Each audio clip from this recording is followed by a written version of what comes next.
Hello बच्चों, YouTube channel जो कि प्रिज्म एकेडमी के द्वारा लाया गया है, इसमें आप सभी का स्वागत करता हूं। यहाँ पे आज हम लोग क्लास 12, जैसा कि सबको पता है कि क्लास 12 बोर्ड एग्जाम हमारा करीब आने वाला है।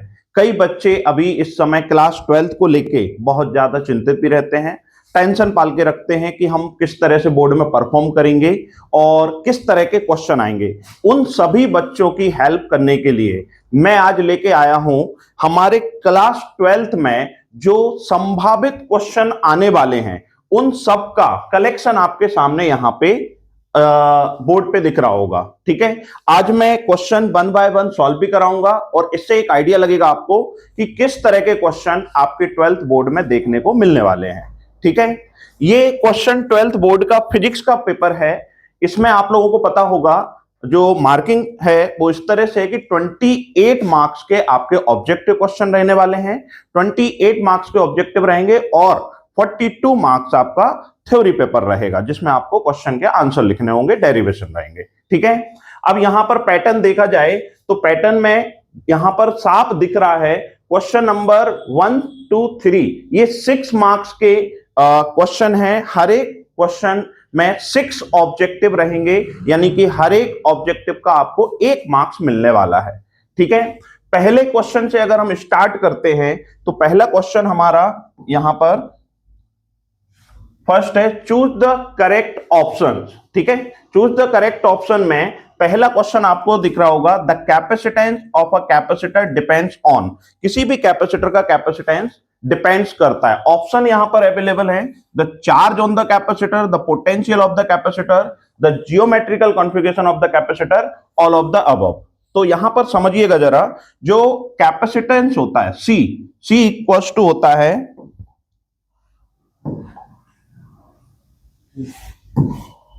C इक्वल्स टू होता है Q अपॉन V। बट कई बच्चे इसमें कंफ्यूज होते हैं कि जो कैपेसिटेंस है वो चार्ज और पोटेंशियल यानी कि वोल्टेज दोनों पे डिपेंड करता है, बट एक्चुअली में ऐसा कुछ नहीं है। ना तो ये कैपेसिटेंस चार्ज पे डिपेंड करता है, ना ही वोल्टेज पे डिपेंड करता है। It depends only the geometrical configuration. आप लोग जब डेरिवेशन करते हैं तो डेरिवेशन में भी आपने देखा होगा कि कैपेसिटेंस जो आता है C equals to epsilon naught A upon D आता है, राइट। यहां पर कहीं पे भी चार्ज या वोल्टेज यहां पर नहीं है। एप्सिलॉन नॉट यहां पर एक कांस्टेंट है, A area of the plates है and D is the separation between two plates. It means the capacitance depends only on the geometrical configuration। तो फर्स्ट क्वेश्चन का आंसर होने वाला है C। ठीक है, सेकंड क्वेश्चन पे हम आते हैं। सेकंड क्वेश्चन आपका है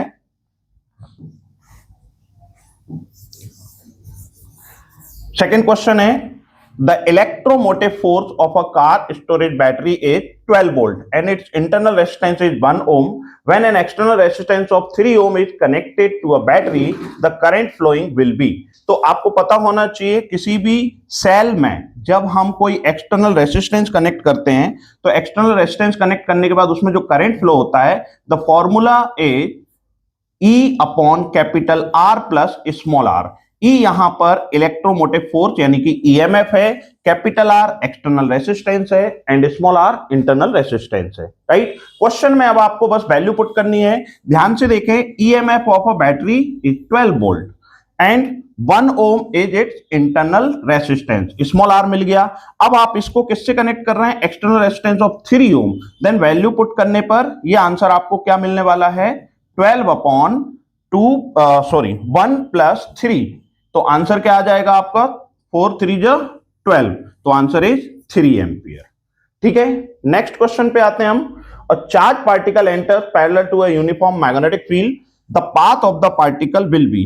अब आप लोगों ने चैप्टर पढ़ा होगा, इसमें आपने देखा होगा कि जो चार्ज पार्टिकल है, ये क्या हुआ,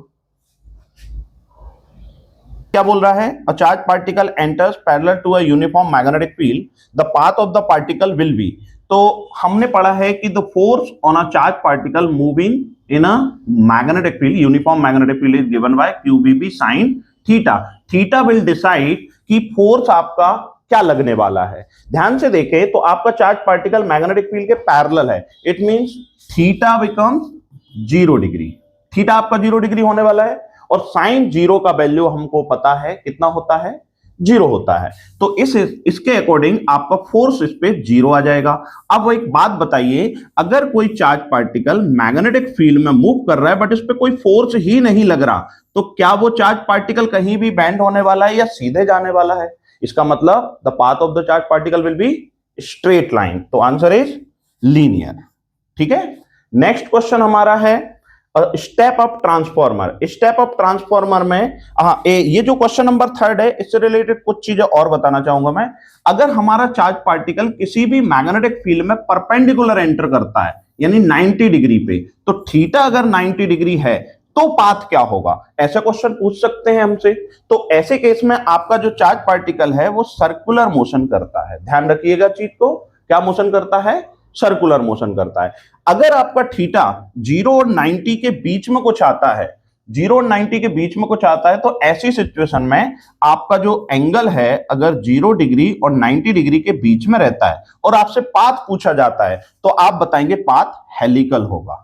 ठीक है, in this case the right answer is linear. ठीक है, नेक्स्ट क्वेश्चन की तरफ बढ़ते हैं हम। क्वेश्चन है स्टेप अप ट्रांसफॉर्मर। अब स्टेप अप ट्रांसफॉर्मर के बारे में आप लोग जानते हैं। स्टेप अप ट्रांसफॉर्मर क्या होता है? एक ऐसा ट्रांसफॉर्मर क्या करता है, वोल्टेज, एसी वोल्टेज को कम या ज्यादा करने में काम आता है। ठीक है, स्टेप अप नाम से समझ में आ रहा है, स्टेप अप यानी कि ये वोल्टेज को इंक्रीज करने वाला है।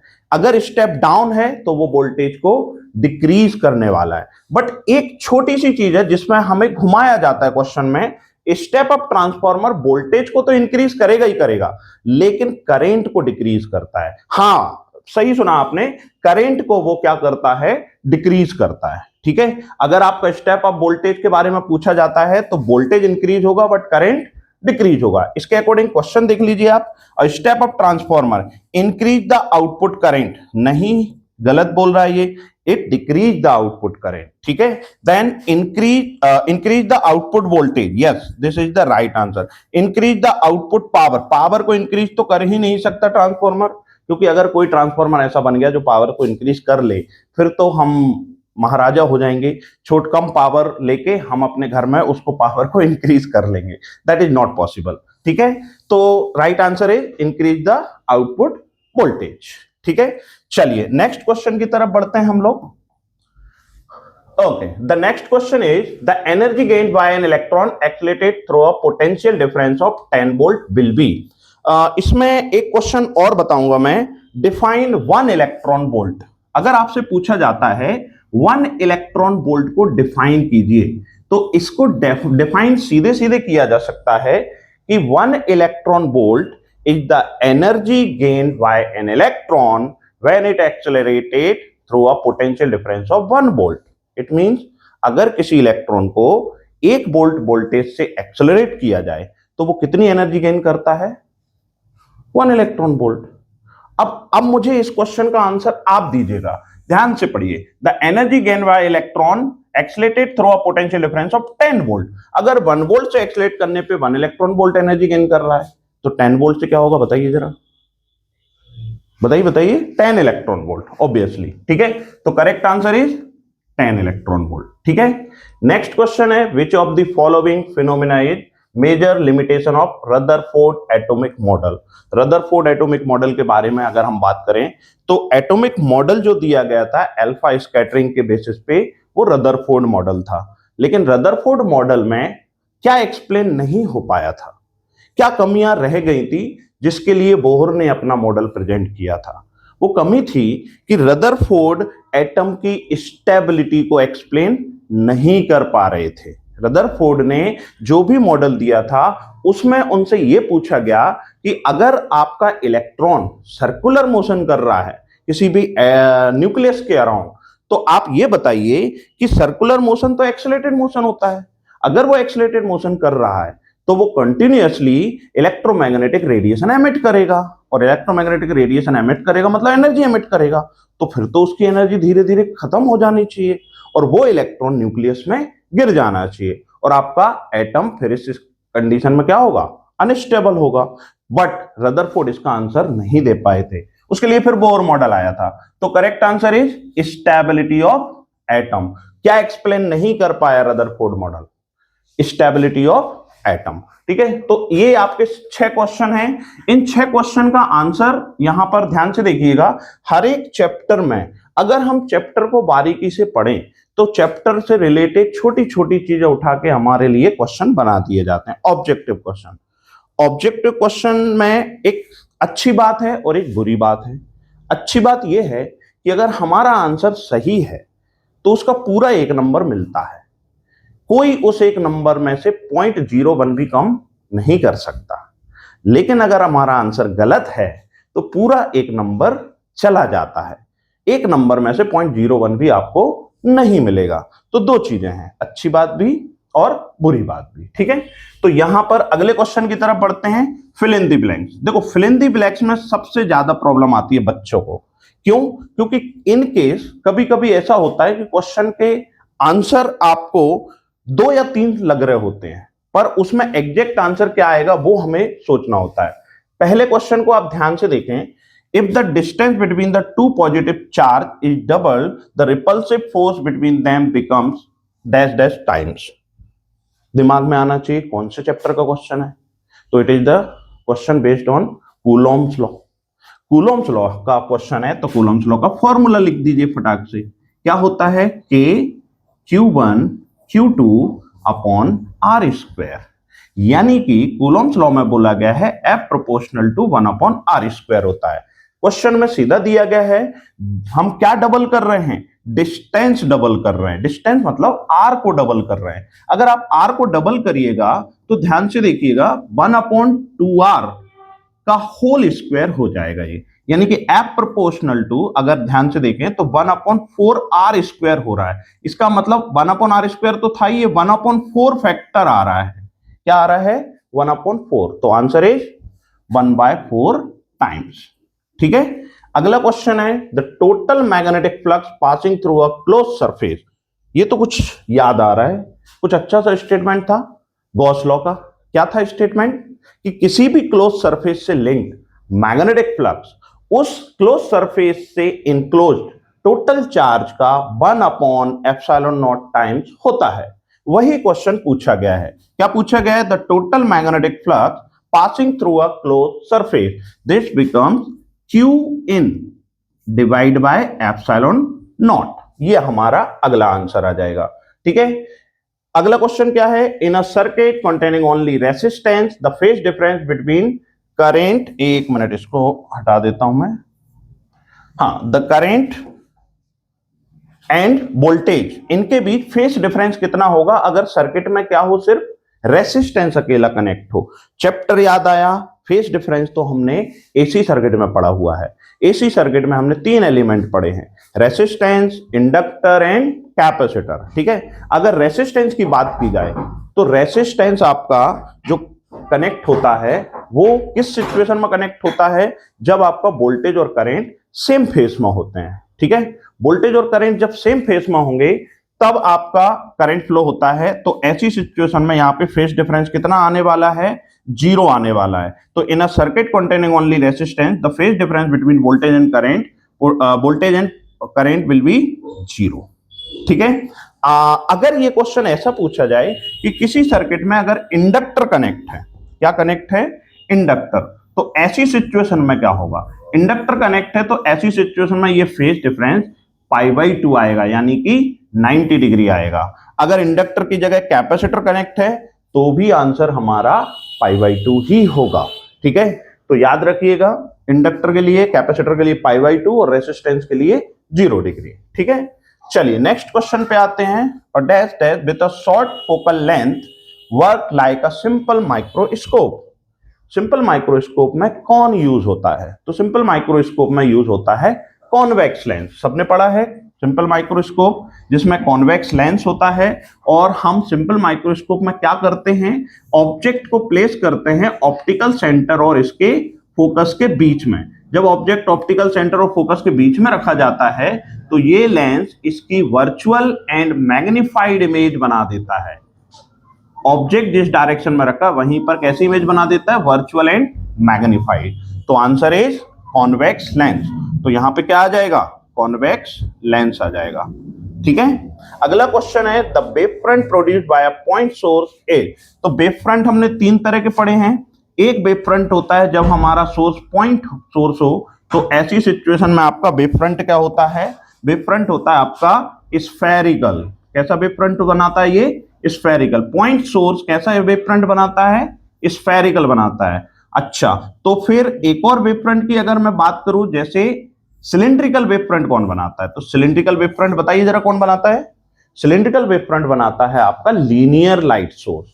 अगर लाइट का सोर्स लीनियर है तो वेव फ्रंट कैसा होता है, सिलिंड्रिकल होता है। ठीक है। और एक और वेव फ्रंट होता है that is plane wave front. तो प्लेन वेव फ्रंट कौन बनाता है, तो आंसर इज कि कोई भी सोर्स हो, अगर वो इनफाइनाइट डिस्टेंस पे है, कहां पे है, इनफाइनाइट डिस्टेंस पे, तो वेव फ्रंट हमारा कैसा होगा, प्लेन वेव फ्रंट होगा। ठीक है। नेक्स्ट क्वेश्चन है nuclei that have the same atomic number but different mass number.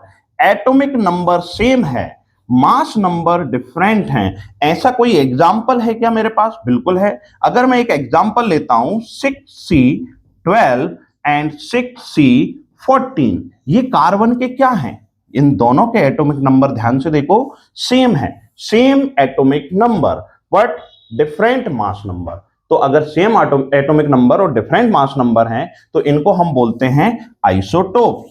क्या बोलते हैं, आइसोटोप्स। ठीक है। चलिए, तो ये हमारे फिल इन द ब्लैंक थे, इनमें ऐसा कोई भी कंफ्यूजिंग क्वेश्चन नहीं था। इसी तरह से बोर्ड में आपको क्वेश्चन और पूछे जा सकते हैं, तो इन क्वेश्चन को फोकस करिएगा आप। एक मिनट। ओके, नेक्स्ट स्लाइड पे आते हैं हम लोग।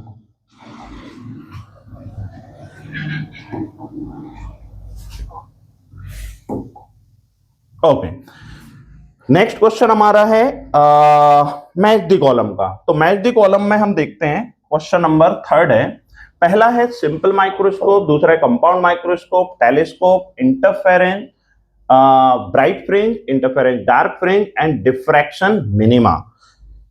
तो एक ध्यान से देखें तो 3 क्वेश्चन लिए गए हैं आपके ऑप्टिकल इंस्ट्रूमेंट से, बाकी 3 क्वेश्चन अगर ध्यान से देखें तो हमारे वेव ऑप्टिक्स से लिए गए हैं। ठीक है।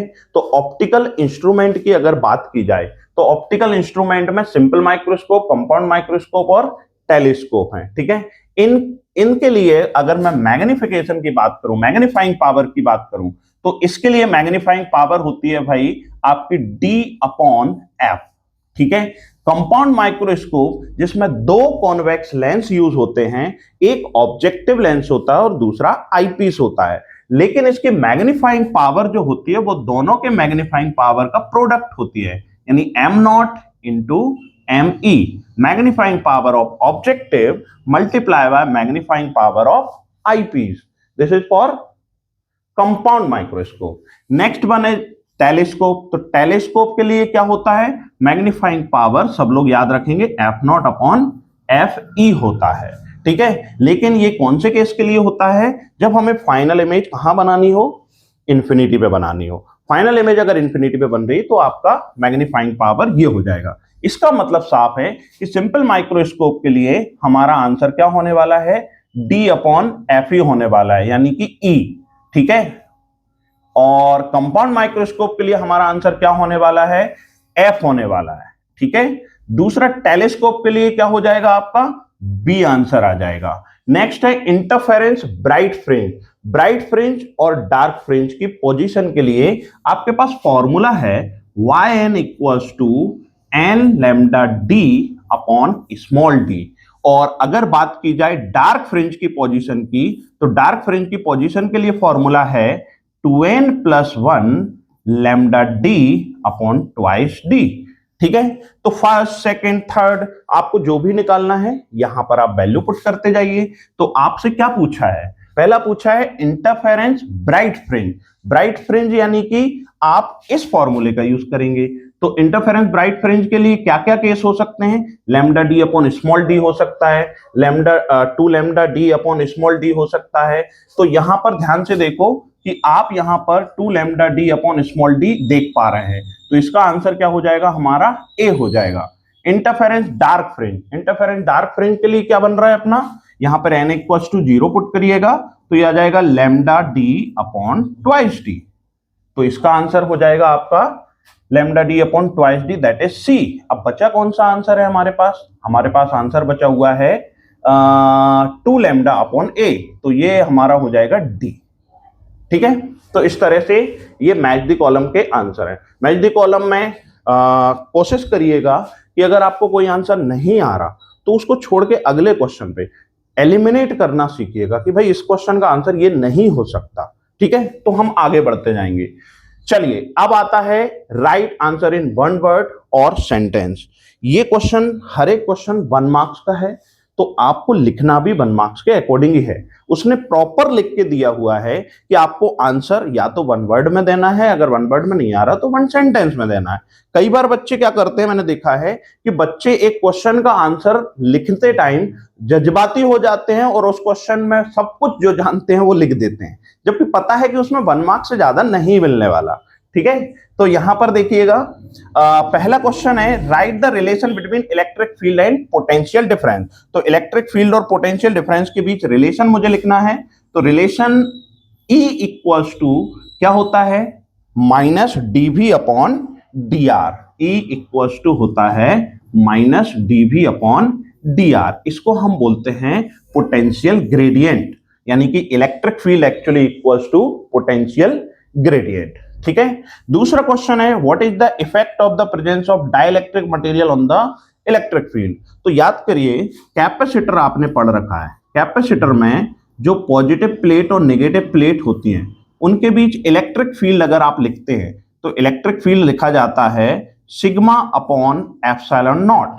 बट ये कब लिखा जाता है, जब प्लेटों के बीच एयर और वैक्यूम प्रेजेंट होता है। लेकिन अगर मैं इन प्लेटों के बीच कोई डाइइलेक्ट्रिक मीडियम फिल कर देता हूं, सपोज करो मैंने कोई डाइइलेक्ट्रिक मीडियम भर दिया, तो ऐसी सिचुएशन में क्या हो जाएगा, ये डाइइलेक्ट्रिक मीडियम है जिसका डाइइलेक्ट्रिक कांस्टेंट K है। तो ऐसी सिचुएशन में electric field becomes sigma upon K epsilon not. ध्यान से देखें, इलेक्ट्रिक फील्ड पे क्या इफेक्ट पड़ रहा है, इट विल डिक्रीज। ठीक है, तो इलेक्ट्रिक फील्ड डिक्रीज होता है डाइइलेक्ट्रिक मीडियम फिल करने की वजह से। ठीक है, नेक्स्ट क्वेश्चन क्या है, what is the magnetic susceptibility of a diamagnetic material. तो डायमैग्नेटिक मटेरियल होते हैं, 3 तरह के मटेरियल आपने पढ़े हैं, diamagnetic, paramagnetic and ferromagnetic. Magnetic susceptibility यानी कि उस मटेरियल के मैग्नेटाइज होने की प्रॉपर्टी रिप्रेजेंट करती है। ठीक है, कि किस तरह से वो मैग्नेटाइज होगा। लेकिन डाया मतलब ये एक अपोजिट बिहेवियर शो करता है। इसका मतलब जो डायामैग्नेटिक सब्सटेंस होते हैं उसकी मैग्नेटिक ससेप्टिबिलिटी जो होती है वो आई हमेशा लेस देन 0 होती है, मतलब नेगेटिव होती है। किसके लिए, डायामैग्नेटिक सब्सटेंस के लिए। किसके लिए, डाया के लिए। ठीक है, और यही वैल्यू ग्रेटर देन यानी कि पॉजिटिव होती है किसके लिए, पैरामैग्नेटिक सब्सटेंस के लिए। और यही वैल्यू 0 से ज्यादा होती है, यानी पॉजिटिव तो होती है, यानी कि मोर पॉजिटिव होती है फॉर फेरोमैग्नेटिक सब्सटेंस के लिए। ठीक है, ये फेरोमैग्नेटिक सब्सटेंस के लिए वैल्यू क्या होती है, मोर पॉजिटिव होती है। ठीक है, इसी तरह से एक क्वेश्चन और बनता है, क्या बनता है कि सपोज करो आपसे पूछा गया कि रिलेटिव परमिएबिलिटी डाया, पैरा और फेरो के लिए क्या होगी। तो रिलेटिव परमिएबिलिटी का भी सेम रिलेशन है, ध्यान दीजिएगा। रिलेटिव परमिएबिलिटी अगर मैं यहां पे लिखना स्टार्ट करूं तो डायमैग्नेटिक सब्सटेंस के लिए रिलेटिव परमिएबिलिटी लेस देन 1 होती है, और पैरा के लिए ये ग्रेटर देन 1 होती है, और फेरो के लिए अगर लिखूं मैं यहां पे तो ये ग्रेटर देन 1 होती है। हो सकता है इसमें आपसे सब्सक्रिप्टिबिलिटी के बारे में पूछा गया है, आपके एग्जाम में हो सकता है ये आ जाए कि रिलेटिव परमिएबिलिटी का रिलेशन क्या होगा डाया, पैरा या फेरो के लिए। ठीक है, तो मैं साथ साथ में आपको पॉसिबल इसमें क्वेश्चन और क्या बन सकते हैं वो भी बताते जा रहा हूं। ठीक है, तो आप लोग यहां पर एक तरीके से इस पेपर को सॉल्व नहीं कर रहे हैं, इस पेपर से रिलेटेड कितनी पॉसिबिलिटी हो सकती है वो भी मैं आपको साथ में सॉल्व कराता जा रहा हूं। ठीक है, चलिए नेक्स्ट क्वेश्चन पे आते हैं हम लोग। What does the magnitude of the photoelectric current depend on? Photoelectric current, ये हम अगर देखें तो किसी भी मेटल पे, कौन सी मेटल, फोटोसेंसिटिव मेटल पे अगर लाइट रेडिएशन इंसिडेंट किए जाते हैं तो वो मेटल सरफेस से इलेक्ट्रॉन का एमिशन होता है और इस फिनोमेना का नाम बोला जाता है फोटो इलेक्ट्रिक इफेक्ट या फोटो इलेक्ट्रिक एमिशन। ठीक है, बट नंबर ऑफ इलेक्ट्रॉन या एमिटेड इलेक्ट्रॉन किस बात पे डिपेंड करते हैं? तो इसके लिए फोटो इलेक्ट्रिक एमिशन में 4 लॉ दिए गए हैं। तो जो लॉ है उसके अकॉर्डिंग ये बोला गया कि फोटो इलेक्ट्रिक करंट जो है वो इंटेंसिटी ऑफ लाइट रेडिएशन पे डिपेंड करेगा, ना कि उसकी फ्रीक्वेंसी पे। अगर आप किसी लाइट रेडिएशन की फ्रीक्वेंसी बढ़ाइएगा तो आप देखेंगे कि वहां पे फोटो इलेक्ट्रिक करंट पे कोई इफेक्ट नहीं पड़ेगा। तो फिर किस चीज पे इफेक्ट पड़ेगा फ्रीक्वेंसी बढ़ाने से? तो इफेक्ट पड़ेगा एमिटेड इलेक्ट्रॉन की काइनेटिक एनर्जी पे या स्टॉपिंग पोटेंशियल पे। ठीक है, तो यहां पर आंसर क्या लिखेंगे? हम आंसर लिखेंगे, इसका आंसर आ जाएगा कि आप किसी भी मेटल सरफेस पे जो डाइलेक्ट सॉरी ये कौन सा आ गया, हाँ, what does the magnitude of photo electric current depends on. तो यहां पर फोटो इलेक्ट्रिक करंट डिपेंड्स करेगा किस पे? इंटेंसिटी पे। किस पे डिपेंड करेगा? इंटेंसिटी ऑफ लाइट रेडिएशन पे। किस पे डिपेंड नहीं करेगा? तो आप आंसर देखेंगे तो डिपेंड नहीं करेगा किस पे? फ्रीक्वेंसी पे डिपेंड नहीं करेगा। ठीक है, नेक्स्ट क्वेश्चन है what is the forbidden energy gap for metals. Metals मतलब कंडक्टर, मेटल्स मतलब कंडक्टर। कंडक्टर के लिए फॉरबिडन एनर्जी गैप क्या होता है? तो अगर हम एनर्जी गैप के बेसिस पे कंडक्टर, इंसुलेटर और सेमीकंडक्टर इन तीनों को डिफरेंशिएट करें तो डिफरेंशिएट करने पे हम पाएंगे कि जो मेटल होती हैं उसमें 2 बैंड आप दोनों में देखेंगे, 2 बैंड होते हैं, एक होता है बैलेंसी बैंड और एक होता है कंडक्शन बैंड। और जो बैलेंसी बैंड और कंडक्शन बैंड के बीच एनर्जी गैप होता है उसी को हम क्या बोलते हैं? Forbidden energy gap. ठीक है, लेकिन अगर बात की जाए मेटल की, तो मेटल के लिए आप देखेंगे कि मेटल के लिए ये जो कंडक्शन बैंड है और आपका बैलेंसी बैंड है ये एक दूसरे पे ओवरलैप्ड होते हैं। ओवरलैप्ड होते हैं मतलब कंडक्शन बैंड का इलेक्ट्रॉन इजीली कहां पे, बैलेंसी बैंड का इलेक्ट्रॉन इजीली कहां पे जा सकता है? कंडक्शन बैंड में जा सकता है ये। ठीक है, इसका मतलब क्या हुआ? इसका मतलब ये हुआ कि कंडक्टर के लिए एनर्जी गैप 0 होता है। एनर्जी गैप क्या होता है? 0, क्योंकि कोई गैप ही नहीं है। एनर्जी गैप मतलब क्या?